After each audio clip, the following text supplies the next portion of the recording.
How are you doing tonight? I'm doing great, thank That's you. really great. So the role of Gustavo Fring is very complex. He is one of the most interesting villain characters on modern television.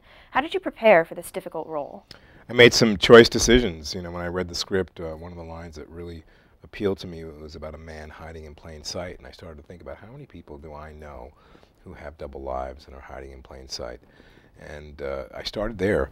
I was really inspired by the writing of him. I had been a waiter for a lot of years in a restaurant, and I love the fact that we assume that he's just the manager of this chicken restaurant and that he really underneath is someone else. So I started to layer all of these ideas behind that, and hoping that they would catch on, and they were inspired by what I was doing and asked me to come back, and it blew up from there.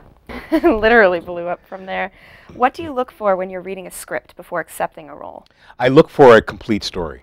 I truly do. You know, as an actor, and many actors, they get a script and they flip through the pages and they look to see how much they're in it. Right. And for me, as I grew as an actor, I wanted to see what was being said, what was being represented by the whole film, by the whole project, what was the message.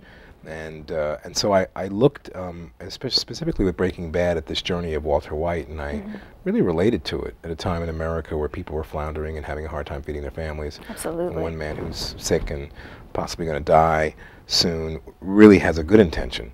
Yes. Of trying to leave something behind, and it turns into the bad intention of greed and money and drugs and all the things he gets involved in to sort of capture and possess his good intention. It all goes awry.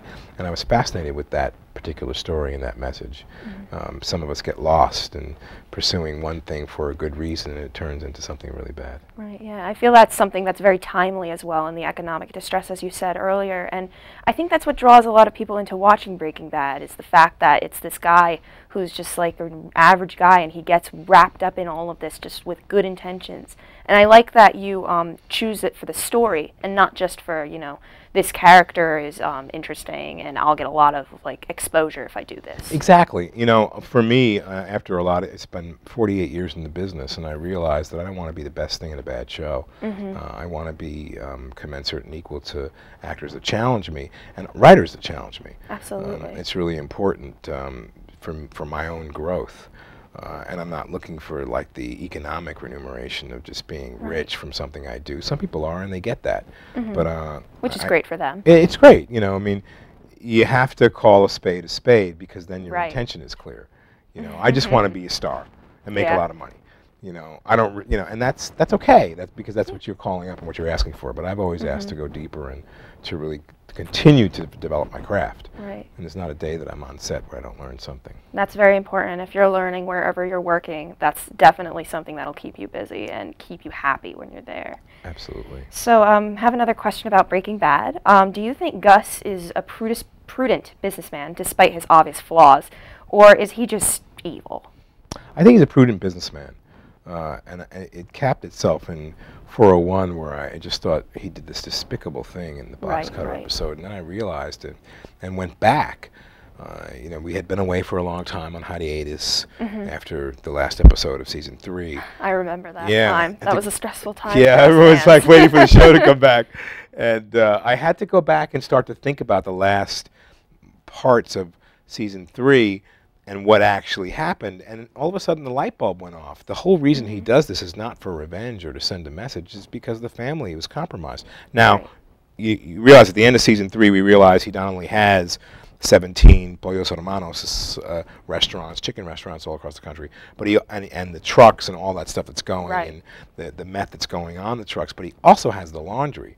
And there are all these regular people who work for him.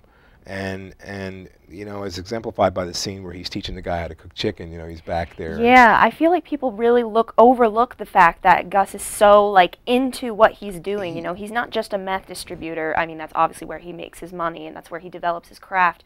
But he's also just like, he's trying to like get by and trying to help these people also get by, and he has different methods than most of us do. That's right. But you know, he has like this family aspect. There's a line in an episode where he is actually speaking to Walt. He's cooking dinner for him.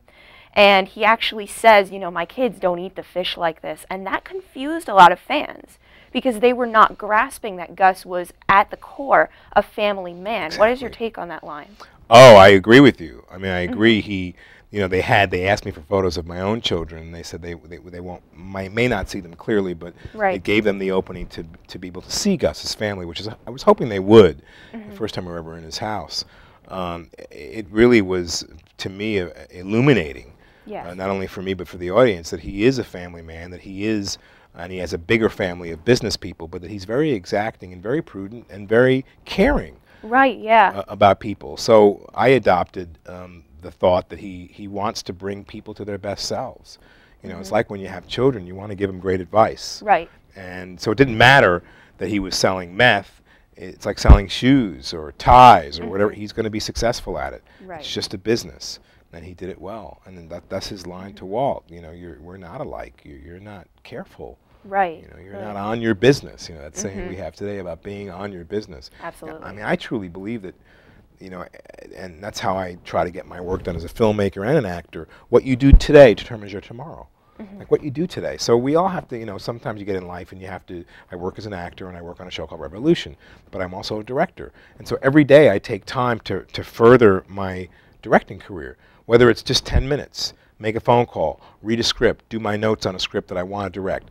You know, you do something every day. So what you do today determines your tomorrow.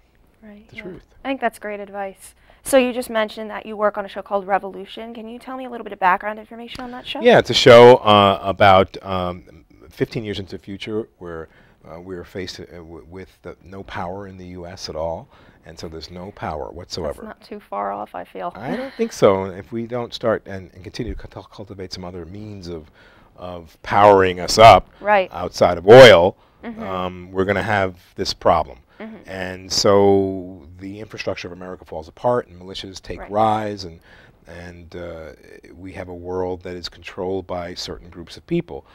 In our second season, we have the government, the U.S. government, having fled America to Guantanamo, coming back and trying to take over again. So we start to realize that all of what has happened in season 1 has been manipulated by the government, who wants to destroy and then recreate. What do we do with war? We destroy countries, and then we send business in to build it up again, and it's all about money. That's greed. very much what I feel is happening right now as well. We're destroying a lot of these countries, and then we're trying to build them right back up, and we're doing it through money. We're not doing it through true infrastructure and stuff like that. So I'm very interested in that kind of show. Like, that sounds really interesting. We call it a post-apocalyptic show, but it really is a show about family trying to find each other across this desperate landscape as well. Yeah.